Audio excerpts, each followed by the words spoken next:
I never thought I would find myself in the midst of such chaos, but there I was, sitting on the edge of my bed before the door swung open and my best friend, Clara, rushed in, her face flushed with a mixture of anger and panic. It was a rainy Wednesday, the kind of day that makes you want to curl up with a book and forget the world outside, but today was different.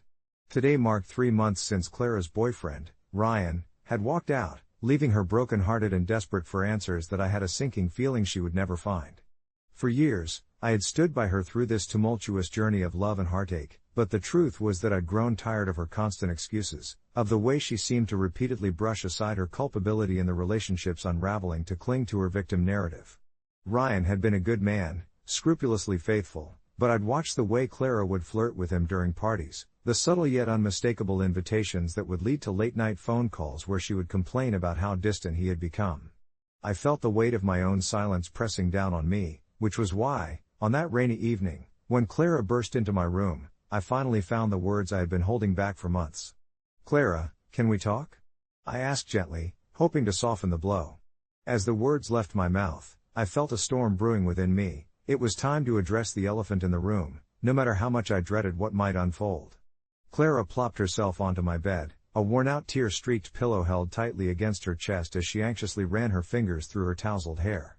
"I just can't understand why he left, you know? I did everything for him," she lamented, her voice thick with helplessness. I looked into her eyes, swimming with confusion, and wondered how many times I had already fed her excuses, how many nights I had indulged her tales of woe without ever once saying what I really thought. "Maybe if you had just," I started, my voice betraying my hesitation, but she interrupted me with a wave of her hand. "What? If I had just what? Let him do whatever he wanted while I sat on the sidelines watching?" The accusation hung in the air like a heavy fog. It was then I understood I had to tread carefully. "Clara," I said slowly, choosing my words with as much care as I could. "I think if you hadn't always tried to get with him, maybe he wouldn't have left you." The moment the words spilled out, the tension crackled like electricity between us. Clara's expression morphed from hurt to outrage. I could almost see the gears turning in her mind as she struggled to process my blunt honesty. "How could you say that? You're my best friend. Aren't you supposed to support me?" I felt a wave of guilt wash over me, but it was quickly replaced by a lingering urge to defend my stance. I reminded myself that friendship sometimes required uncomfortable truths, sometimes it meant risking the bond for something more substantial. "I am supporting you, but it feels like you've never truly seen how your actions have affected your relationships. It's not just about what Ryan did, it's about us taking accountability too." The silence that followed was heavy, laden with unspoken words. Clara's gaze fell to her lap, and for a moment, I thought I'd lost her for good. It was then she looked back up, her eyes glistening with unshed tears. It was a look of vulnerability that I had rarely seen. "Maybe you're right," she whispered, almost too quietly to hear. "Maybe I need to reevaluate how I treat the people I love." I felt an unexpected relief wash over me. Often, the hardest conversations turn out to be the most necessary. We spent the rest of the evening talking in quiet tones, not eliminating the possibility of her feelings but rather exploring them, digging into the roots of her behavior. Each shared memory seemed to stitch us back together, slowly mending the cracks that had begun to spread between us. Weeks passed, and as Clara began to explore some of her choices in therapy, I too found myself reflecting on our friendship. It became clear to me that I hadn't only been a friend to Clara, I had also held onto her anger to shield my own insecurities. I called Ryan one evening, just to check in, and surprisingly, he was open to talking. He spoke about how difficult the breakup had been for him, acknowledging the tension between the three of us. It was strange to see another person's hurt mirrored in my own thoughts. After all, hadn't all of this stemmed from a place of miscommunication? Maybe we all had a part to play in this tangled web. In the end, our friendships deepened but morphed into something new. Clara found solace in a different place of strength, and Ryan began to explore his own journey of healing. And me? I learned that sometimes addressing uncomfortable truths is a pathway to a better understanding of ourselves and the relationships we value the most. Months later, when I invited Clara to talk again, I could tell we were two friends who had survived a storm together. "You know," she said with a wistful smile. "That was a real turning point, wasn't it?" I nodded, feeling the warmth between us, the shared strength formed through honesty and confrontation, a bond that, while bruised, had somehow been made stronger. And maybe, just maybe, we would find our way back to laughter and light, as friendships are prone to do. I sat with her in that quiet moment, reflecting on how rain often gives way to the sun.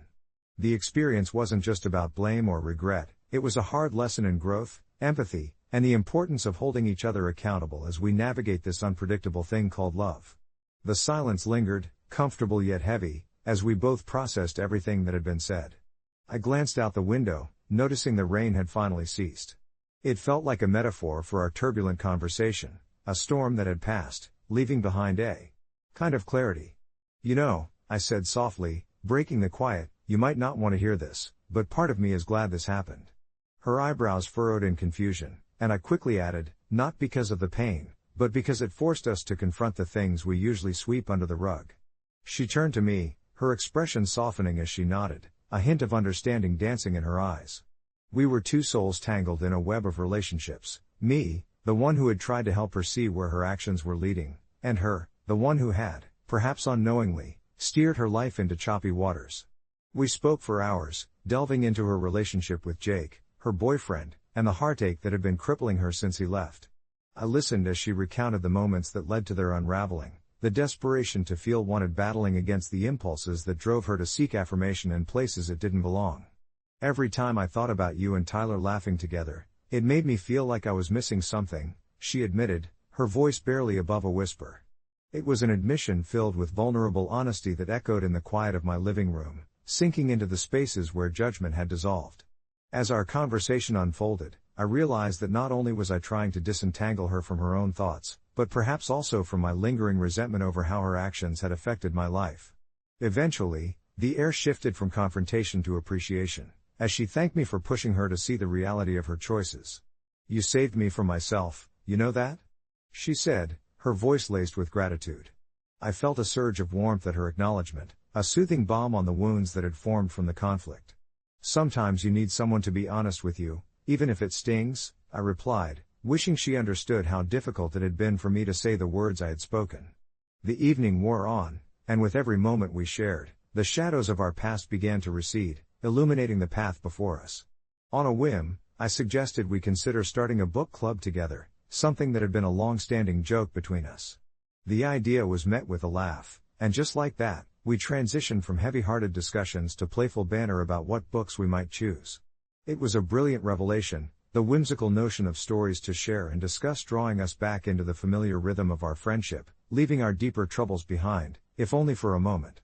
As the night wore on, I felt the worry of aftermath slowly lift, maybe the storm had truly passed. I turned off the lights, wrapping us both in the cozy familiarity of warm blankets and the faint scent of chamomile tea wafting through the air. It was in those shared breaths, wrapped in comfort, laughter, and the reverberating echoes of our goodbyes to hurt, that I finally dared to hope. Perhaps building back our friendship wouldn't just be a chore, but an adventure, one step at a time. After all, every story of conflict can lead to new beginnings. When I later wrote my post on the AITA thread, I framed it not just around the tumult of those moments but also around the evolution of our bond. It truly is a testament to how love, in all its forms, can ultimately rise from the very ashes of pain. And as I hit submit, I felt a wave of catharsis wash over me, a sense of closure for what had been. The comments that followed, filled with support and shared stories, became a living testament to the resilience of relationships, no matter how strained they may become. Hours later, as I finally drifted off to sleep, I clung to the thought that even the heaviest rainstorms make way for the brightest dawns, and perhaps this new dawn was the beginning of something beautiful for both of us. As I slipped into the soft embrace of sleep, my mind swirled with hopeful visions of the days to come, where laughter would find its way back into our conversations and the lingering shadows of doubt would fade into a distant memory. The next morning, sunlight streamed through the window, casting delicate patterns on the floor, and for the first time in what felt like ages, I awoke with a sense of peace that seemed to linger just outside my consciousness, waiting to be acknowledged. I reached for my phone, half expecting a cascade of notifications, but found only a solitary message from Sarah, my best friend. It read simply, "Can we talk?"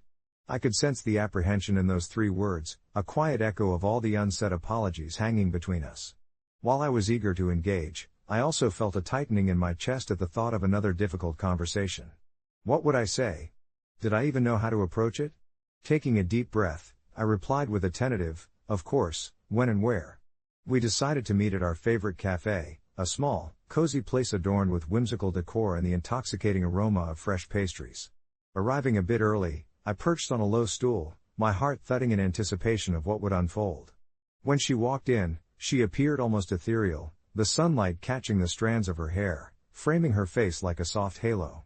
Yet, beneath that radiant exterior, I recognized the shadows of uncertainty etched in her expression.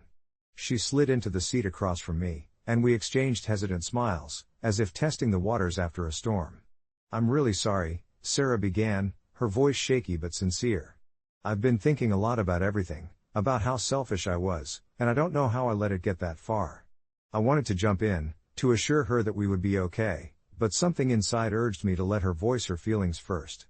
"So," I nodded, prompting her to continue. "It's just. I guess I wanted what you had, without realizing the toll it would take on our friendship." "I know I hurt you," she said, her eyes glistening. There was pain in her words, a raw honesty that cut through the layers of our past. I felt something within me soften as I listened. It dawned on me just how much she had been struggling with her insecurities, having always looked up to the love I shared with my husband. "You were caught in a fantasy, just as I was," I replied softly. "It's hard to separate our desires from reality, and trust me, I've had my fair share of doubts. I thought things would always be perfect, but things change." We talked for hours, layers of misunderstanding peeled away like the soft petals of a spring blossom, revealing the roots of our friendship still intact beneath the surface. It felt refreshing to vent, to listen, and to empathize as we shared our past victories and losses, reinforcing how we had each found ourselves longing for something we had overlooked, the prioritization of our friendship over fleeting moments of jealousy or neglect. As time slipped by, I felt a sense of healing course through me. It wasn't just about reconciling our pasts but also about understanding the deeper roots of our connection.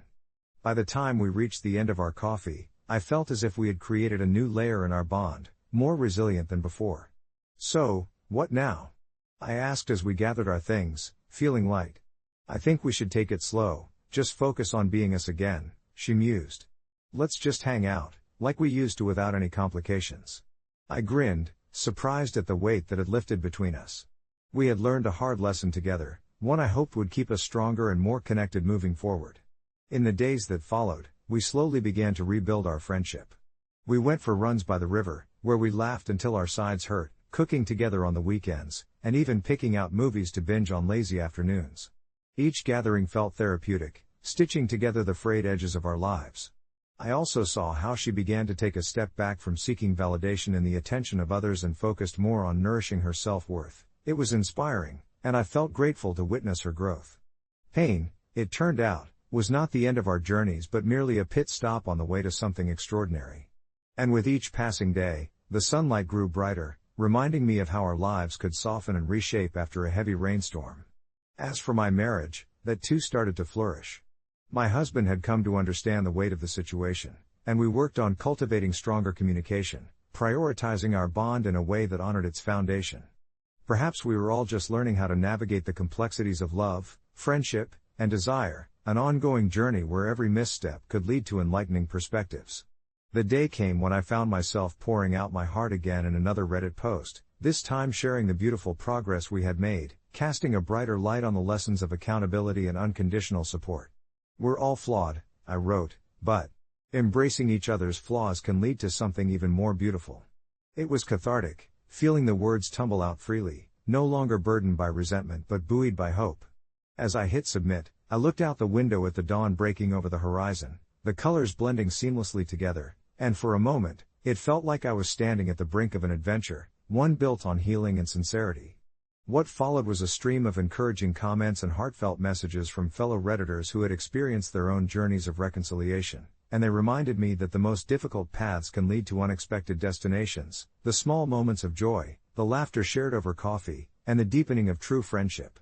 Just as I had hoped, the rain had brought forth a new dawn, and now, with each gentle wave of connection that rolled in, I understood that sometimes, the darkest storms create the most stunning landscapes. I've often pondered the small moments that diverge and spiral into something entirely unexpected, and my life took one of those turns the day I decided to lie about my age.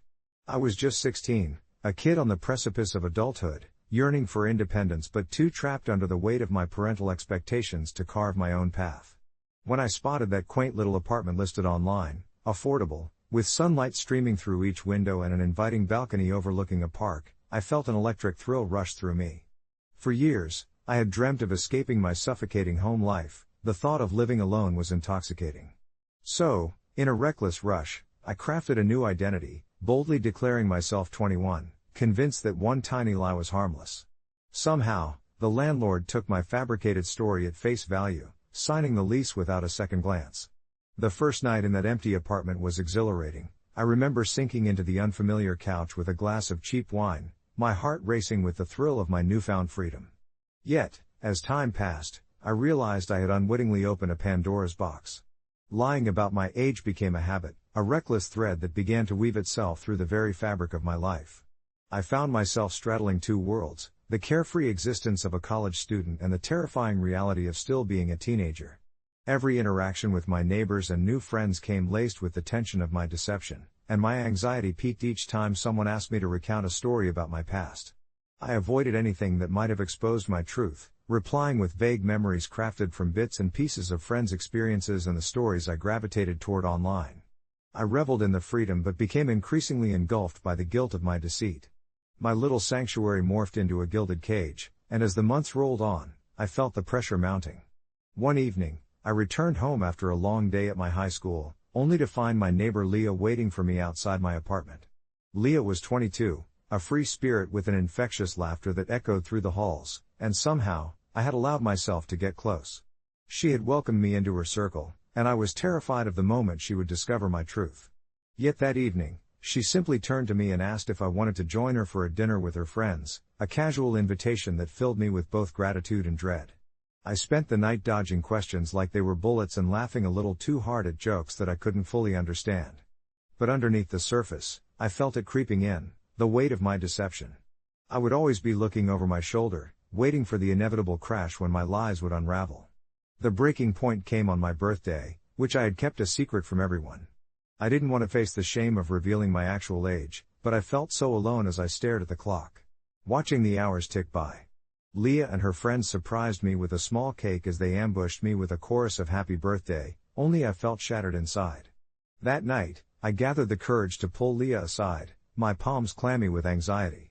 And with my heart racing, I confessed everything, how I had fabricated my age and the spiral of lies that followed. She stared at me in disbelief, her laughter evaporating into silence. I braced myself for rejection, for anger, but instead, she paused, her expression softening as she took a deep breath. "You're still you, with or without your fibs," she said quietly. "Just be honest from now on." It wasn't a magical resolution, but in that moment, something shifted within me.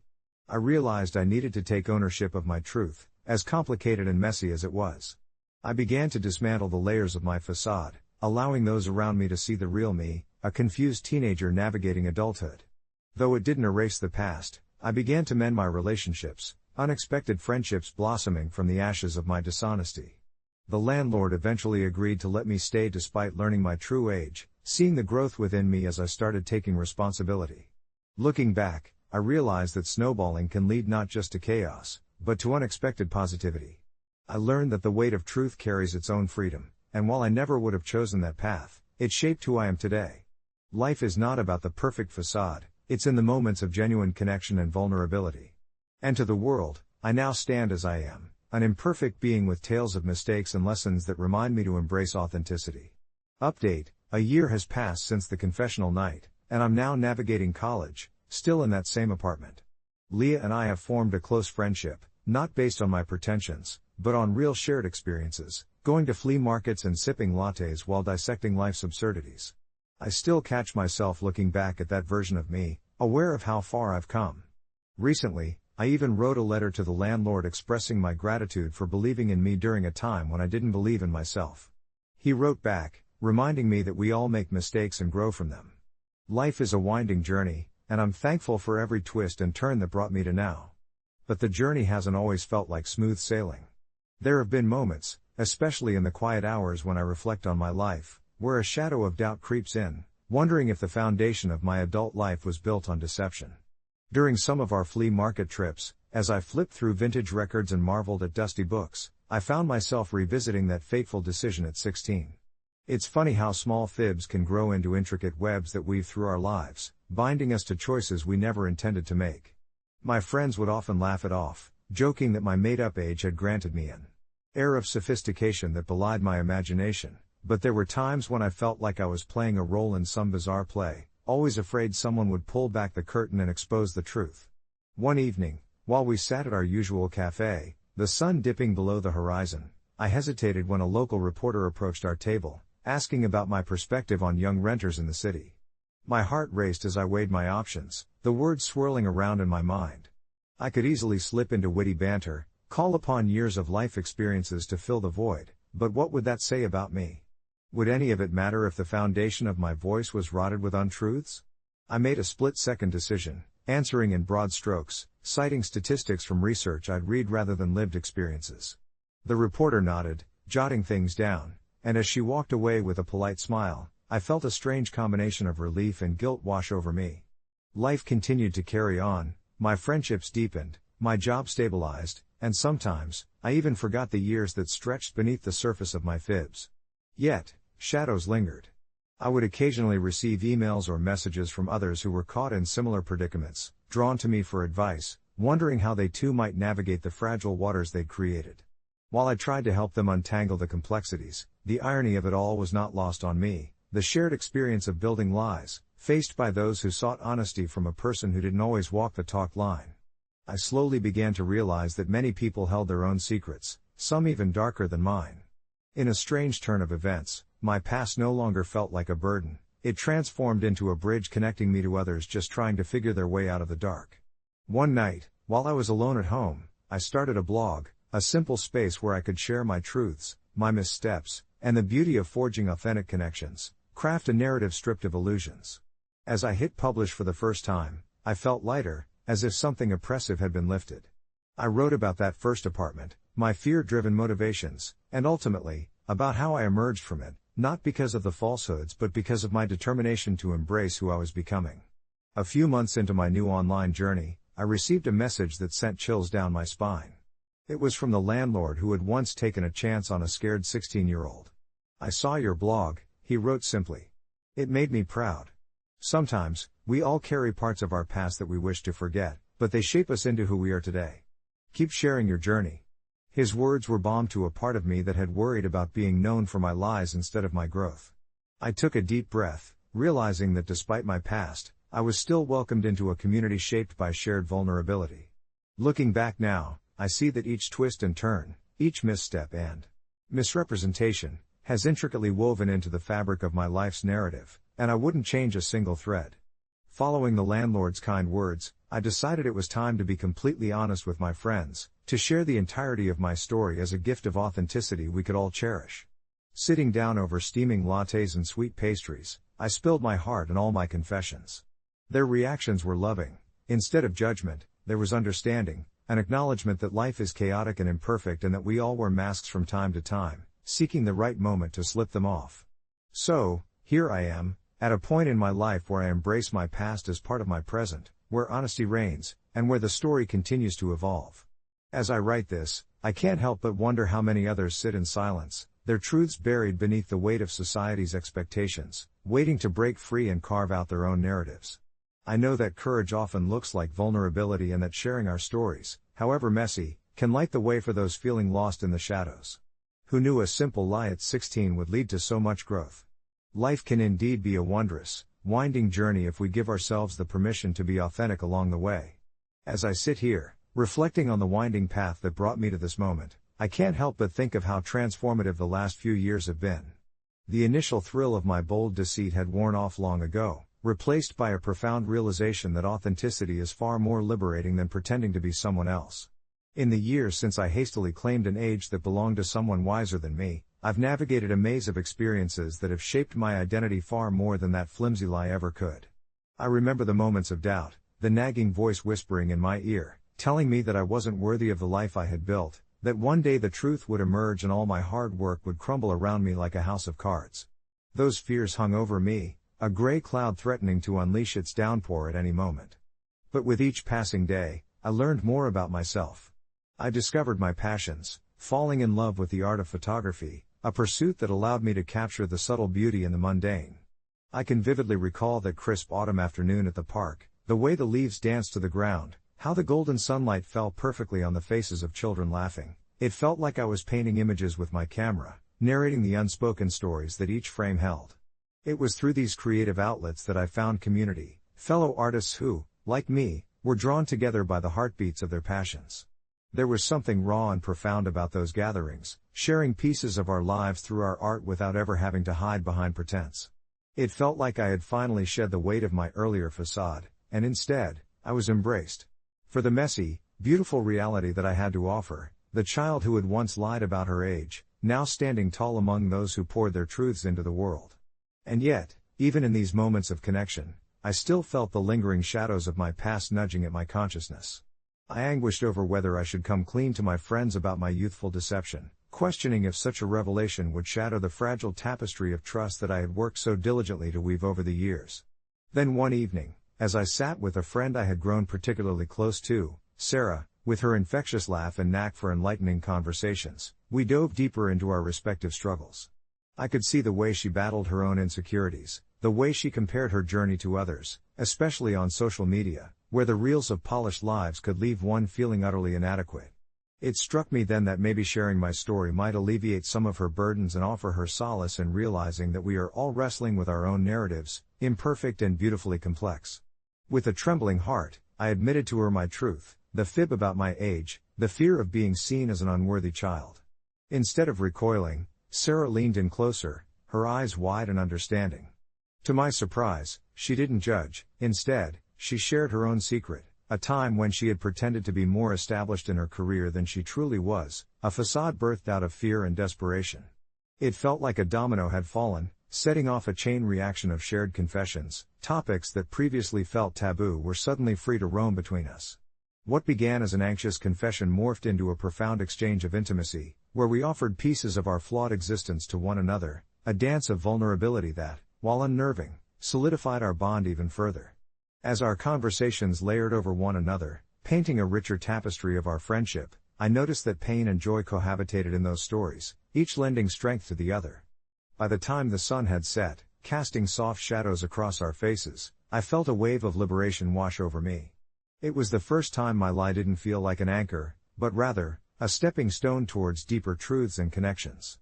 Since that night, I've made it a practice to embrace my authenticity, especially when it comes to friendships. My story, while not always boastful or inspiring in the traditional sense, serves as a gentle reminder that life is a collection of experiences, no matter how polished or chaotic they may seem. As I write this, I still find myself in moments of reflection, grappling with the remnants of my past misrepresentation, but instead of shame, I feel a sense of gratitude. It pushed me into the depths of myself, forcing me to confront my fears and rise above them with compassion for both the younger me and the person I am becoming.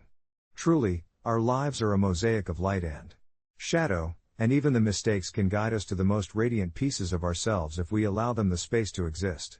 So, as I close this chapter, I can't help but wonder where the next twist in my story will lead me. Perhaps it's in sharing both the highs and lows that we carve out a space for others, the torchbearers of our narratives who may still be waiting to step into their own light, whispers of courage nestled within them, waiting to be set free.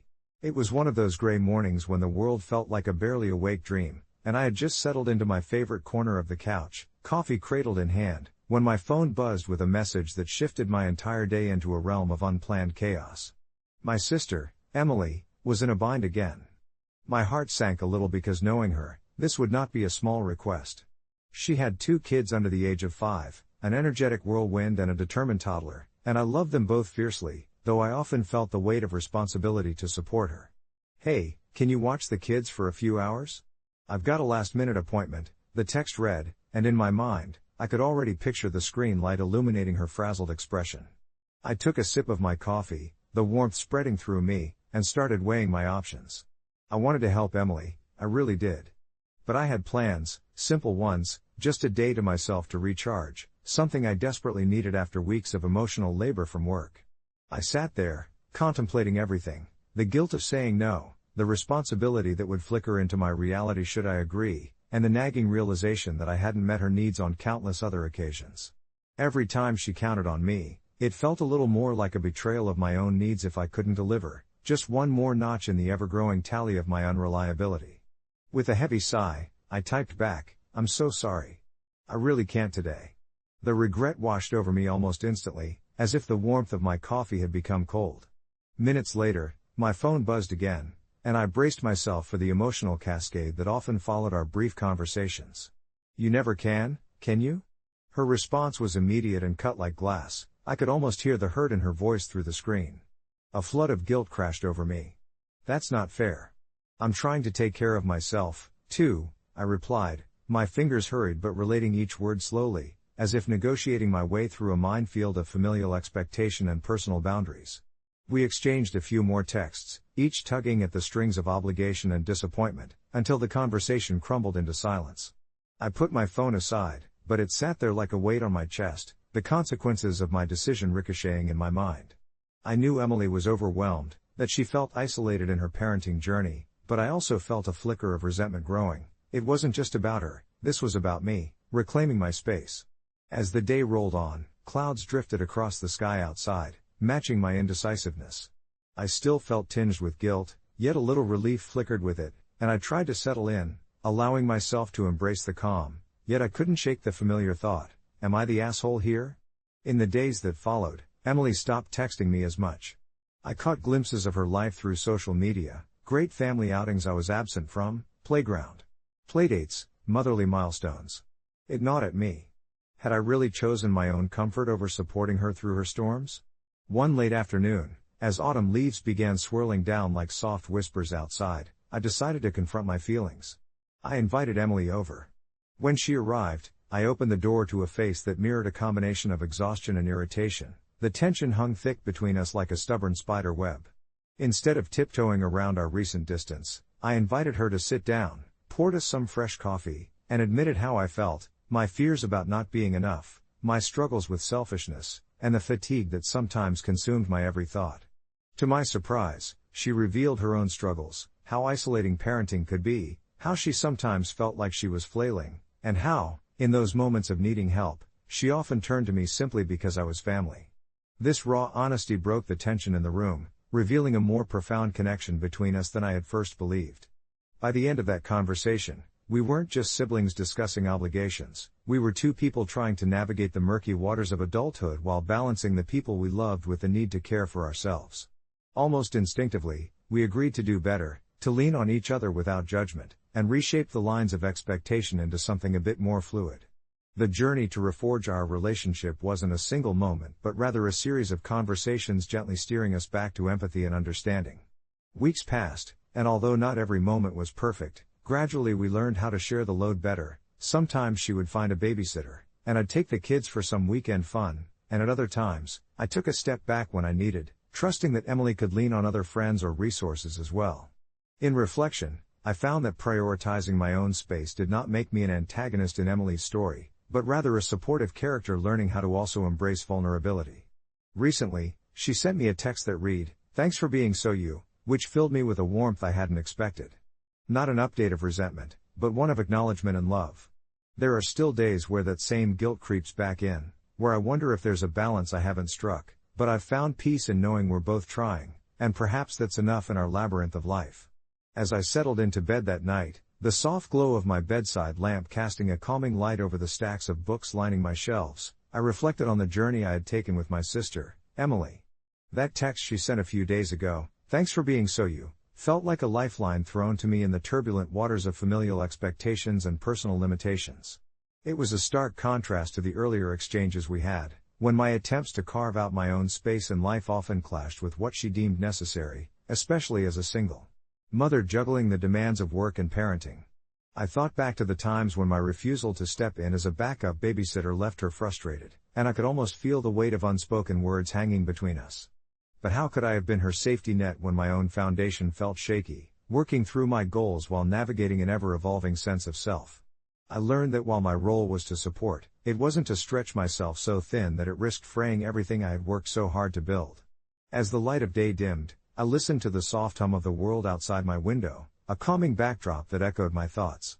Each car that passed, each distant bark from a neighbor's dog, reminded me of the life swirling around me, full of responsibilities and the comforting chaos of family ties. Despite my internal struggles, I tried my best to communicate with Emily, to be honest about where I was emotionally. I remembered the awkward but necessary heart-to-heart we had, sitting on her living room couch surrounded by crayon drawings and scattered toys, an oasis of her life's beautiful mess. I could almost laugh at how we both fumbled with our words, wanting to express our love without resentment spilling out, but eventually, the floodgates opened, and we found grounding in mutual support. Our relationship became a tapestry woven with understanding and adjustment. Each thread was a decision not made in haste but rather inspired by the hope that our bond could foster growth in both our lives. I couldn't always be the safety net she hoped for, but I was willing to be her cheering section, the one who brought a batch of homemade cookies when she was drowning in laundry or offered to listen to her rants about an exhausting day, reminding her to breathe through it.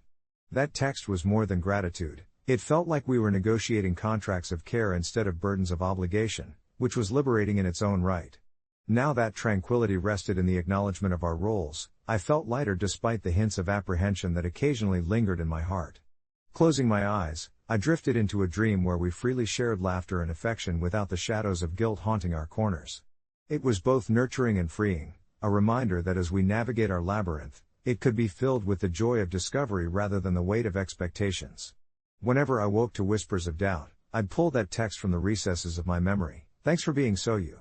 It became my mantra, a gentle nudge to remind me that sometimes, just being there authentically is enough to stitch the frayed edges of our connection back together. And perhaps, in the quiet lessons learned through this journey, we both were becoming stronger characters in our intertwined stories, navigating the winding paths and discovering the beauty in our vulnerabilities. As I settled into this newfound understanding of our relationship, I began to embrace the small moments between Emily and me with a deeper appreciation. It was during one of these moments, a lazy Sunday afternoon, that I found myself sprawled out on the couch, a warm mug of chamomile tea cradled in my hands while rain pattered softly against the window. Emily had come over with her daughter, 4-year-old Mia, a lively bundle of energy who could simultaneously brighten the room and leave it in delightful chaos. Mia, with her wild curls bouncing and eyes sparkling with curiosity, flitted around, exploring the various knickknacks that adorned my shelves. I watched her from my cozy spot, a gentle smile on my face, as Emily sat cross-legged on the floor, her fingers moving skillfully to thread colorful beads onto string for an arts and crafts project they had spontaneously decided upon. The dull thrum of guilt that had followed me like a shadow began to dissipate as my sister and her daughter filled the living room with laughter. Emily glanced up occasionally, her expression soft with gratitude as if to say, "Thank you for opening your space to us." I could see the way Mia's cheeks glowed with excitement and how careful she was in choosing the next bead, pondering the shades and textures with an artist's precision. In that moment, my heart swelled. I realized that being present didn't always mean sacrificing my own needs. Sometimes, it meant simply allowing space for love to flow, like the colors of beads stringing together into something beautiful. As the afternoon wore on, the rain transitioned from a gentle sprinkle to a full downpour, and with the sound of rain drumming against the roof, we retreated to the kitchen, a familiar laughter mixing with the aroma of cookies baking in the oven. I knew I had nothing planned beyond the two of them being there, and as I gathered the ingredients, flour, sugar, chocolate chips, and an old, well-loved mixing bowl, I felt a surge of happiness. A quiet sense of belonging washed over me, and I couldn't help but think that this was precisely how connections could mend, through shared experiences, laughter, and the simplicity of being together. Later, as we sat around the table, cookies cooling on a rack, I felt a sudden need to express my vulnerability to Emily. I took a breath, my hands enveloping the warm mug once more, and spoke about that lingering guilt, the part of me that worried I'd never be reliable enough. I confessed that while I loved them both dearly, I sometimes felt like I was failing at being a sister and an aunt. Emily listened, her brow furrowing slightly, the afternoon light casting gentle shadows across her face. When I finished, a weight lifted, revealing a tender side of our relationship, the understanding that came from sharing. "Hey," she said softly, "we're both learning as we go. I don't expect you to be my safety net, and I'm sorry if I've ever put that pressure on you." Her words washed over me, a balm to my soul. In the days that followed, our bond deepened. Further. From impromptu movie nights to phone calls that stretched late into the night fueled by wine and laughter, I noticed a shift. The overwhelming fear of inadequacy loosened its grip on me, revealing an openness that allowed us both to express our needs without fear of judgment. It was liberating, a dance under the stars of empathy, where we both hesitated and stumbled yet continued to step in time. When Emily called one day, her voice edged with excitement, I hadn't expected her to ask for my help more intentionally. "I have a conference next week, and I need someone to watch Mia, would you consider it?" I felt a surge of panic at the thought of being responsible for a child, but then I remembered how far we'd come. "I'd love to," I replied, my voice steadier than I felt. The birth of that new chapter in our sibling relationship transformed the tension into anticipation. The day arrived, and I found myself preparing my modest apartment for Mia with the fervor of a holiday preparation. I can still hear the muffled sound of her laughter echoing down the hallway when she arrived, her tiny shoes squeaking against the floor bringing a warmth to my heart. For the next 2 days, our lives became one joyous whirlwind of crayons, storybooks, and creative messes, reminding me that while I may not have been the most traditional caretaker, I could still be present, still be significant. On the last evening of her stay, Mia and I found ourselves on the floor, surrounded by a halo of half-finished drawings and toys. She looked up at me, her big brown eyes wide with wonder, and asked, "Can we stay like this forever?" Her innocence stung my heart, a reminder of the fleeting nature of childhood innocence. Embracing her just for that moment seemed like a promise to always be a part of her life. Once Emily returned, her face carried both weariness and joy, and when she saw the chaos of toys scattered around, she raised an eyebrow playfully. "Did you survive?" I laughed, realizing that the laughter woven through those brief days had created a tapestry of memories neither of us could have anticipated. That feeling of warmth swelled again as Mia clung to my legs, reluctant to leave, and her pleas were enough to keep my spirits high. As I waved them goodbye, a sense of bittersweet nostalgia settled over me. I thought of that earlier text, a digital reminder of acceptance, and I embraced the space we'd created together. Our labyrinth was no longer just filled with turns and obstacles but rich with color, unspoken love, and the assurance that we were both persistent travelers, constantly rediscovering each other, one cookie and laughter-filled day at a time. And with every twist, every pause we took, I understood that we weren't just making it through, we were crafting the story of us, a story worth telling for years to come. It was a simple question that caught me off guard one evening while scrolling through my phone. If the person you hate the most were to experience one slight inconvenience every day for the rest of their lives, what would you choose it to be? The phrasing was innocuous, but it stirred a tempest of thoughts about Brian, my former best friend turned bitter rival. We had been inseparable in high school, feeding off each other's competitive spirit, but that all unraveled when he backstabbed me over a girl who couldn't have cared less about either of us. It was petty, really, but the betrayal carved a deep groove into my memories, and every encounter with him since had flared up feelings of anger and resentment. The thought of Brian dealing with small daily annoyances felt strangely poetic. If only I could rig a universe where he'd trip over the same patch of carpet every single morning or struggle with a pen that refuses to write whenever he needs it. I found myself chuckling at the thought, visualizing his annoyed face and the miserable way he'd kick at the air, cursing whatever god might be listening. As the days passed, I turned this unfocused irritation into a sort of game, mentally cataloging the trivial inconveniences I could wish upon him, maybe make his coffee just a shade colder every morning or cause his shoelaces to untie right before an important meeting. Each little torment I concocted became a cathartic release for me, habitual almost, a meditative routine as I played scenarios in my head and indulged in the glee of imagining him dealing with my carefully curated annoyances. Ironically, I didn't realize how much I started looking forward to it until I saw just how much happiness it brought me, even in thought alone. One day, as I was at the cafe we used to frequent, I was unexpectedly struck by the realization that I hadn't seen him in a while. It was a normal, unremarkable thought, yet it prompted a deeper questioning of why I continued to let this hatred fuel me. Was it worth it? With that in mind, I found myself laughing at the absurdity of my own anger. It was time to let go. The next morning, I woke up with an unusual clarity, a sudden determination coursing through me. Instead of envisioning Brian tripping or getting mild static shocks when touching metal doors, I decided to text him. My fingers hovered over the screen. For so many reasons, my pride still whispered to delete the message, but I found the determination to press send. "Hey, it's been a while. Want to grab a coffee and catch up?" I let out a breath I didn't know I was holding, almost exhilarated at this newfound direction. To my surprise, he replied quickly, agreeing to meet. Over coffee, the conversation felt like stepping on a familiar yet unfamiliar path. The walls between us felt more fragile, as we shared stories from our respective lives, weaving in and out of nostalgia and discomfort. Brian apologized for how he handled things, and I felt something shift within me. a weight lifting. Perhaps instead of plotting as minor inconveniences, I could just choose to let the past go and see where this new chapter took us. Reflecting on our exchanges, I came to appreciate how much we both had grown, realizing that the desire for revenge, however trivial in its imagined forms, had been a chain binding me to the past. Certainly, life wouldn't rewind to the glory days of our friendship, but the animosity was fading, replaced by the tentative glimmer of a new understanding. Later, as I lay in bed that night, a sense of peace enveloped me, soothing a part of my heart that had been in turmoil for too long. In this tangible moment of reflection, I realized that perhaps the real inconvenience had been clinging to my anger for so long, and in choosing to extend a hand instead of a grudge, I'd opened the door to something unexpected and much more restorative. As for Brian, the subtle truth settled in as I drifted to sleep. The slight inconvenience he faced every day turned out to be the revelation that I wasn't going to bear this weight any longer. Update: a month later, I received a surprise text from Brian inviting me to his birthday party. Accompanied by a short message, he wrote, "I didn't know how much I needed to reconnect until you reached out. You were right, our old selves were just that, old. Looking forward to creating new memories."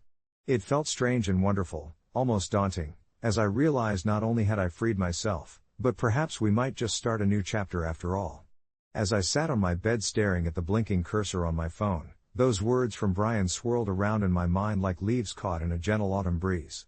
A part of me warmed at the thought of reconnecting, but another was cloaked in a heavy layer of uncertainty. The memories we had shared were vivid and bittersweet, painted with the hues of laughter and tears, moments that felt both distant and ever-present. I took a deep breath, pondering whether we could truly forge a new path after all those awkward silences and the bitter taste of resentment still lingering in the corners of my mind. I decided to go to his birthday party, convinced that perhaps this would be the conclusion of that chapter I had set out to close. The night arrived sooner than I anticipated, and I found myself standing outside the venue, the faint pulse of music seeping through the walls, accompanied by laughter that danced in the cool evening air. I could hear familiar voices, old friends, those who had woven through the fabric of our shared history. But with every step I took inside, my heart flickered with both excitement and dread, like a candle risking its flame in an open draft. When Brian saw me, his face lit up, and that smile, genuine and warm, washed away much of the tension coiled in my chest. We exchanged casual hugs, the kind that had once felt so at ease between us but now carried an unfamiliar weight. His friends were inviting, but my focus remained on him. As we chatted, every word felt like a tentative dance, like we were both testing the waters, waiting to see which direction the tide would pull us. Fleet-footed laughter mingled with the aromas of pizza and cake. Time moved differently in that moment, sticky and ephemeral, filled with a mix of nostalgia and the thrill of new beginnings. Gradually, the layers of our old selves peeled back. We reminisced about our shared memories, the concerts, the inside jokes, the painful goodbyes that had felt like the unraveling of our connection. What surprised me most was his vulnerability. He spoke of his life since the fallout with an honesty that bordered on raw. He mentioned battling his own demons, admitting how my absence had left a chasm he hadn't anticipated. This was new territory, an unexpected twist, as I realized that while I had focused solely on my suffering, Brian had also been carrying his own burdens. As the night wore on, laughter filled the spaces where silence had once resided, and slowly I began to see the glimmers of the old Brian without the shadows of resentment clouding my vision. We both understood that the past could not be erased, but perhaps it could be redefined. As the evening wound down, he pulled me aside, away from the flickering lights and thrumming bass. "I've thought about what you said, about changes and moving on. I realize now that holding on to that anger was just as exhausting for me as it was for you." His gaze was steady, earnest, and for the first time in what felt like forever, I felt the weight of bitterness between us begin to lift. "Can we try to be friends again?" he asked, vulnerability seeping into his tone, and the sincerity of his eyes pierced through the remnants of my doubts. I nodded, emotions bubbling within me like champagne in a glass. "I'd like that." The next weeks turned into a whirlpool of laughter and conversations, as we pieced back together a connection from the scattered fragments of our previous lives. We discovered new places in the city, indulged in late-night ice cream runs, and leaned into long talks over steaming cups of coffee. As I immersed myself in this new dynamic, I could feel something shift within me, a movement from the past to the present, where acceptance blossomed in the fertile ground of forgiveness. With every shared moment, I realized that while the scars of the past may have shaped who we had become, they didn't have to dictate our future. And then one day, as we strolled through the park, a patchwork of colors signifying the change of seasons. Brian turned to me with a grin and said, "I can't believe how ridiculous we were. Why let minor inconveniences dictate our lives?" He chuckled, the sound melodic and freeing. I smiled back, feeling a surge of gratitude for the paths that had intertwined once again. At that moment, I didn't view him with the lens of the person I had once despised, but rather as a friend, flawed and beautiful. The weight I had carried all those months was truly gone, replaced by a warmth I hadn't realized I was missing. Weeks turned into months, and on the day of my birthday, when everyone gathered to celebrate, I was surprised to discover that Brian had organized an evening I could have never anticipated. He had invited our friends, filled the place with lights and flowers, and I felt cherished in a way that was both foreign and comforting. "Here's to new memories," Brian toasted, and as the laughter wrapped around us like a warm hug, I understood the real gift of his gesture was not just the party but the friendship we had rekindled. As I looked around at the faces that filled the room, I realized that sometimes, to truly heal, we have to confront our own choices and the choices of those we once labeled as our enemies. Just as the flicker of a candle can turn into a roaring flame, I was reminded that kindness and connection can blossom even in the remnants of pain. Sometimes all it takes is a little ember of hope. The days leading up to Brian's birthday party felt like an impossible blend of anticipation and trepidation. Each moment was colored by memories of our tumultuous past, but they were tempered now by the glimmer of possibility. On the day of the party, the sky was a brilliant shade of blue, with just a hint of clouds that promised a gentle breeze. I arrived at the venue, an unassuming community center that had been transformed into a lively celebration hub, with butterflies dancing in my stomach. The familiar scent of pizza and cake wafted through the air as laughter and music spilled out like an invitation. I took a deep breath, reminding myself of the clarity I'd found in this journey of forgiveness and renewal. The first sight of Brian was surreal. He looked different, more grounded, but his smile was the same warm beacon I remembered. As we approached each other, the years melted away, and that subtle tension I had anxiously anticipated never surfaced. Instead, we embraced as if no time had passed, something beautiful in that simple act that felt electric.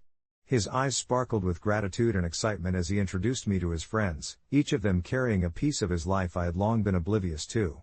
It was a strange feeling, mingling with a new crowd, but as I shared stories, laughter flowed easily, and I found myself genuinely enjoying the company around me, every face lit up from the shared love of Brian, binding us all in this moment. As the night wore on, something shifted within me. Instead of focusing on the past and the darkness that once lingered in our relationship, I was buoyed by the human experience connecting us all in the now. There was a musical performance followed by a fun, lightly competitive game of charades that had everyone in stitches, and it felt good to let go of my reservations. When it was Brian's turn, he animatedly acted out a scene so hysterical that even those who didn't know him could sense the genuine joy radiating from him. In that moment, I found myself beaming, my laughter mingling with others in the room, a harmony that felt nourishing rather than performative. The more I watched him in his element, surrounded by friends who lifted him up, the more I saw the man he had grown into, a stark contrast to the shadow of someone I had resented for so long. Later, we found ourselves standing on a balcony, the cool evening air a delightful contrast to the warm, frenzied energy of the indoors. The city sprawled before us with its lights twinkling brightly like stars fallen to earth, and it was one of those moments where the world felt perfect in its imperfections. "I know we've had our differences," Brian began, his voice steady but laced with an undercurrent of vulnerability. "There were times I didn't recognize who I was, and it sometimes reflected on you. I appreciate you not giving up on us." I hesitated, thoughts swirling with fragments of our past. "Me too, Brian. It took me a while to let go of resentment, but now I see I was holding on to the hurt more than I was holding on to you." We stood in companionable silence, understanding the weight of that moment without saying another word, united by the acknowledgement of how far we had come. As the night started to wind down, I felt a gentle nudge of sorrow realizing this beautiful evening was reaching its conclusion. But life is infinite in its cycles, and I understood this was merely an interlude in a much larger story. Before leaving, we exchanged numbers, as if sealing our newfound bond with that small act, and I promised him I would attend more of his gatherings if he'd have me around. The warmth of his smile as I walked away felt like a balm to my heart, a reminder that sometimes letting go of the past creates room for something more precious than we could ever imagine. In the days that followed, my phone buzzed with messages from Brian, each filled with eager suggestions for our next meetup.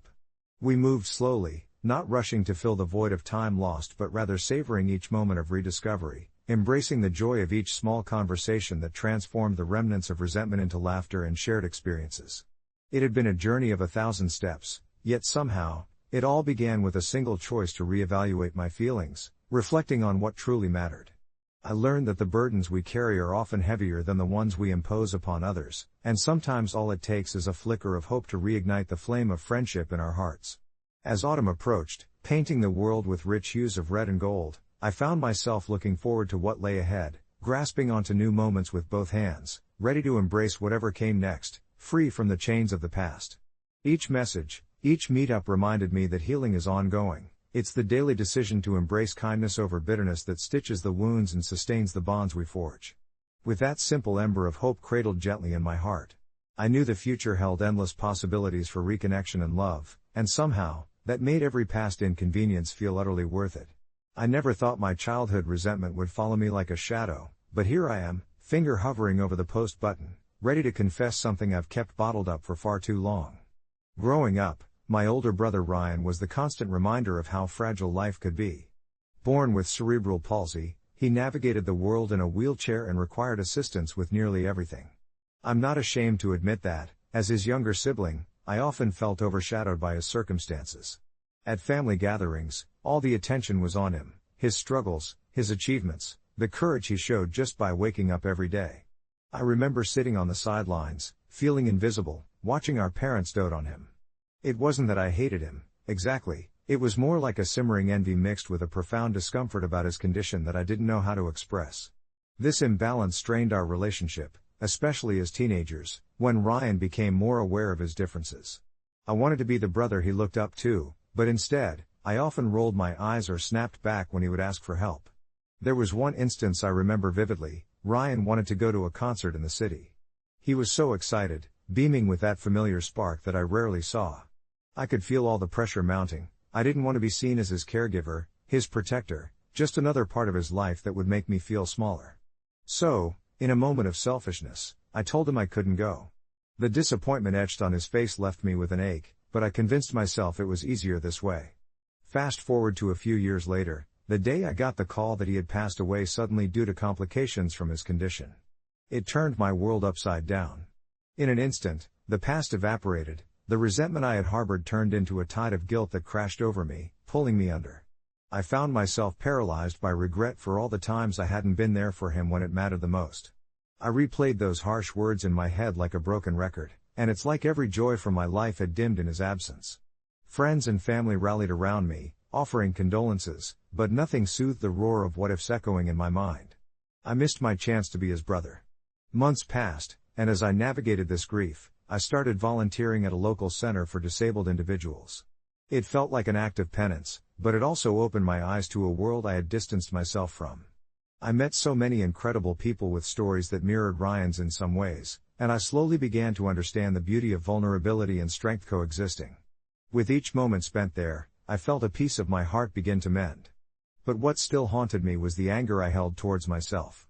I carried a journal where I poured out my thoughts, my regrets, my moments of clarity. The act of writing became a conduit for healing I didn't know I needed, a way to say all the things I never got to say to Ryan. In one entry, I finally allowed myself to say it. I loved him. I missed him like a part of myself had been ripped away. I wished I could go back and change the past, but I also started to realize that perhaps he wouldn't want me to. Perhaps he would want me to live fully, to embrace the beauty of his memory instead of being trapped in guilt. As I sit here now, sharing this with whoever may read it, I've come to understand that sometimes our flaws and regrets shape who we become. It is a bittersweet ache, the acknowledgement of our humanity wrapped in love and loss. I can't undo what was done, and maybe that's okay.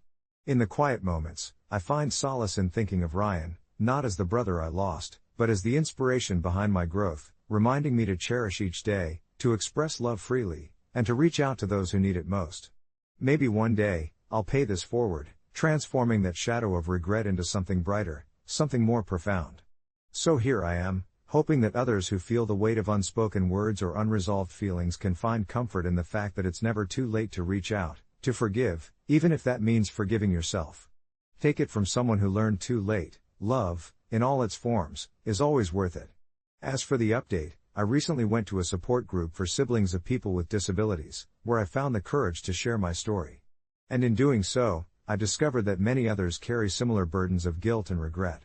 Together, we're finding healing, slowly, but surely, and with each meeting, I feel more at peace with my past. Maybe Ryan's legacy is alive within us all, reminding us to love fiercely and without reservation. The sun dipped low on the horizon, casting a warm, golden hue across the park where I had spent many afternoons with Ryan, my older brother. It was a place filled with echoes of laughter and fleeting moments that now felt bittersweet. As I watched the leaves fluttering gently in the breeze, I was reminded of the stories we shared, his dry humor mixed with the uncanny ability to see life through an entirely different lens because of his disability. It was a perspective I often struggled to appreciate when I was younger. I had resented how my teenage life revolved around the concerns of his care rather than my own budding independence. I had seen him as a burden, an impediment to my social life, instead of the unique person he truly was. This resentment had sparked a schism between us, one that grew wider with each passing year until Ryan's quiet acceptance of my disdain made him retreat into himself. I wish I could go back and tell my younger self that his wheelchair wasn't a shackle, but rather a different avenue of viewing the world, one colored with resilience and strength. I remember vividly the day he passed, the cold starkness of that winter morning, a stark contrast to the warmth of memories we shared. The hospital room felt suffocating. Filled with machines that buzzed quietly, marking the slow passage of time.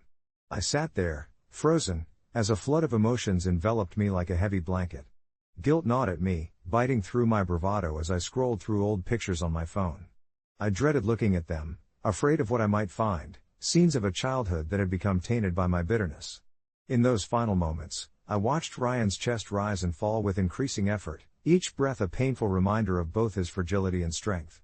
Tears slipped down my cheeks as I held his hand and whispered apologies, but I knew he wouldn't hear them. I felt an ache deep within me, a longing for those missed chances at reconciliation that could never be reclaimed. At the support group, I listened as others shared their stories, each personal tale a thread in a tapestry woven with guilt, regret, and ultimately, a profound love that transcended hardship. In those meetings, I recognized a shared human experience, our collective pain transformed into a bridge that connected us. One gentleman spoke of a similarly fraught relationship with his sister, and the eerie parallel struck a chord in me. The atmosphere shifted, we were no longer bound by our grief but united in our desire to heal. Slowly, I began to breathe again, letting go of the burdens I had carried for so long. I found comfort in the idea that it was okay to be imperfect, to have made mistakes. Ryan's legacy lived on, not merely as a memory but as a catalyst for change in my heart and perhaps even in the hearts of those around me. Each week, I faced the mirror of my past, and instead of seeing a villain, I began to recognize a lost child yearning for understanding. I realized that my regret could shape me, not break me, guiding me towards a gentler interaction with others, particularly in accepting their differences. Life, I had come to acknowledge, is interwoven with those we love, and the threads can be frayed and frayed again, but they always hold potential for strength and beauty if we're willing to stitch them back. Leaving the support group one evening, I paused at the entrance of the park where Ryan and I often played. Under the sprawling oak tree where his laughter once danced with the wind, I felt an unexpected sense of comfort. I closed my eyes and whispered, "I'm sorry, Ryan," allowing the breeze to carry my words into the quiet night. With that, I felt weight lifting, not because I had excused my past, but because I was beginning to forgive myself. I marked that moment, a turning point in my journey of healing, knowing that even as I carry my brother's absence in my heart, I can cherish the love he gifted me. It wasn't about erasing the hurt but embracing it, learning from it. Perhaps, in his own way, he was still teaching me lessons on compassion and connection, and now, armed with awareness, I aspire to keep those lessons alive, allowing his spirit to guide me on this path of love and acceptance.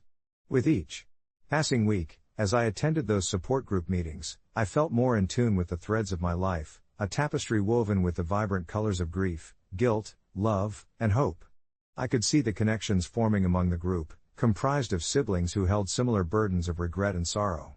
The first time I shared my story publicly, I was trembling, my voice barely above a whisper as I spoke Ryan's name. The room was silent, marked by a vulnerability that seemed to hover in the air, and as I revealed my struggles, I could see the understanding reflected in the eyes of my fellow attendees. They, too, had carried the weight of resentment at times, feeling as though the world had placed them on an uneven playing field due to the circumstances of their siblings' disabilities. The empathy in that room was profound. It was a shared solace amid pain, a recognition that we often struggled to balance our own lives while supporting loved ones who required so much more. I found myself embraced not just by comforting words, but by the compassion of people who understood the longing for unspoken words between siblings, the pent-up frustration when love felt too expansive to contain, and the aching emptiness that arises when that love is lost. My healing journey began to manifest in other areas of my life as well. I became more present, embracing quiet moments with my parents, who were also grieving their own loss in a way I hadn't fully appreciated before. One evening, while sifting through old family photos, I discovered a treasure trove of moments I had forgotten, a snapshot of Ryan laughing in the sun, his face lit up with joy, surrounded by our family. That image stirred something within me. I resolved to honor his memory by deepening my connections with everyone I cherished, to embrace the whole spectrum of love Ryan had shown me. On rainy days, I would sit by the window, reminiscent of our childhood, where we would watch the world outside, chatting about the mundane and the extraordinary as we let the droplets blur the outside world. I missed those moments, the pure simplicity in which love existed without the complexities we adultified as we grew older. Those memories became my sanctuary, guiding me through my days, illuminating the parts of my character that had dimmed beneath a palette of guilt and resentment. As the support group sessions progressed, our conversations morphed into gatherings that felt more akin to family reunions. We laughed, cried, and shared recipes that were inspired by those we loved. One evening, after a particularly intense session where we spoke about our aspirations to be better siblings, we all decided to take a step further. We would host a community picnic in honor of each of our siblings, a chance to celebrate their personalities, their quirks, and the joy they brought into our lives. As we organized the event, it sparked something within me. I found myself navigating through my grief with a renewed intention. One that shone brightly for all who were willing to see. The day of the picnic was etched in gold, with a gentle breeze whispering through the park and the laughter of children drifting into the sky. Each family brought dishes that carried stories, mementos of lives lived fully despite challenges. I watched as we all shared anecdotes about our siblings, revealing layers of their existence that showcased the love that overshadowed the hardships. It turned out that Ryan's peculiar fascination with the stars and space was inherited. Others in the group shared similar fascinations. They spoke of their siblings with pride, recounting stories that illustrated resilience forged in concrete challenges. The picnic soon transformed from a gathering of remembrance to a celebration of life itself.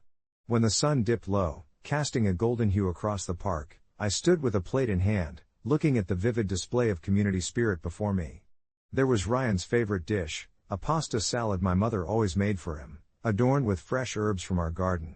As I took a moment to breathe, a wave of appreciation washed over me.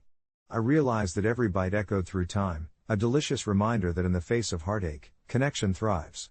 I took that memory of Ryan, intertwined with every laugh shared and every story told that day, and tucked it gently into my heart, marking it as a chapter of my growth. Now, each morning I would wake to a sense of purpose. I carry the lessons of compassion he taught me, reaching forward with open arms to everyone I encounter. Though the guilt sometimes creeps in during quiet moments, I remind myself that healing is not linear. It's the beautiful chaos of learning how to love again fully, how to mend the heart even when it feels frayed by the threads of loss. I understand that the journey is ongoing, but I allow for its ebbs and flows, fully aware of the light Ryan ignited within me. With that glow, I walk forward, striving to share that brilliance with others, a testament to my brother's enduring spirit. I smile more often now, and though the nights may still carry a tinge of sadness, I hold on to the memory of love, ensuring that part of him will never fade as long as I remain open to the connections and love around me.